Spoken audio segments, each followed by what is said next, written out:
इसरो ने वो कर दिखाया जो आज तक कोई नहीं कर पाया। चंद्रयान 3 की चंद्रमा के दक्षिणी ध्रुव पर सफल लैंडिंग के साथ ही भारत ने इतिहास रच दिया। ऐसा करने वाला भारत पहला देश है। मून मिशन अब अपने अंतिम पड़ाव पर पहुंचने वाला है। चंद्रयान 3 के पास सिर्फ 4 दिन ही बचे हैं। इसके बाद चंद्रमा पर सूर्यास्त हो जाएगा। आपको बता दें कि चंद्रयान 3 ने 23 अगस्त की शाम 6:04 पर चंद्रमा के दक्षिणी ध्रुव पर सॉफ्ट लैंडिंग की थी। लैंडिंग के बाद से ही विक्रम और रोवर अपने काम में लगे हैं, क्योंकि दोनों के पास काम के लिए कुल 14 दिन का ही समय है। 14 दिन में से 10 दिन खत्म हो चुके हैं। अब चंद्रयान के पास सिर्फ 4 दिन का समय है।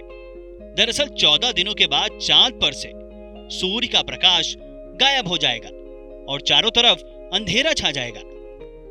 सूर्य की रोशनी खत्म होते ही चंद्रमा पर तापमान माइनस में चला जाता है। चंद्रमा पर सूर्यास्त के बाद तापमान -180 डिग्री तक जाने की संभावना है। वहीं चंद्रमा के दक्षिणी ध्रुव पर तापमान -230 डिग्री सेल्सियस तक गिर सकता है।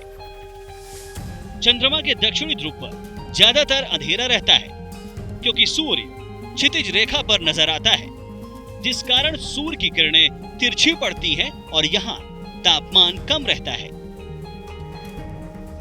चंद्रयान 3 का रोवर प्रज्ञान सोलर पैनल से चलने वाला एक तरह का रोबोट है, जो सौर ऊर्जा से चलता है।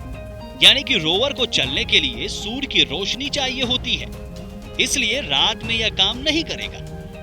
लैंडर और रोवर दोनों का जीवन काल एक चंद्र दिवस है, जो पृथ्वी के 14 दिन के बराबर है।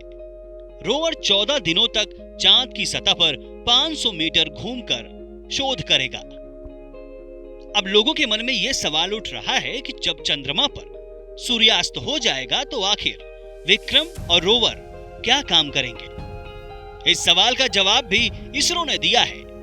इसरो ने बताया कि तापमान 0 से 180 डिग्री सेल्सियस तक जाने के बाद सिस्टम का जीवित रहना संभव नहीं है, क्योंकि तापमान के माइनस में चले जाने के बाद सारे सिस्टम फ्रीज हो जाते हैं। ऐसे में ये काम करना बंद कर देते हैं।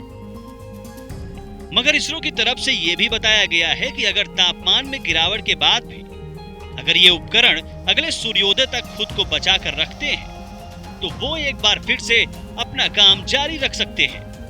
रोवर सोलर पैनल से चलने वाला एक तरह का रोबोट है, जो सूर्य की रोशनी मिलने के बाद फिर से काम शुरू कर सकता है।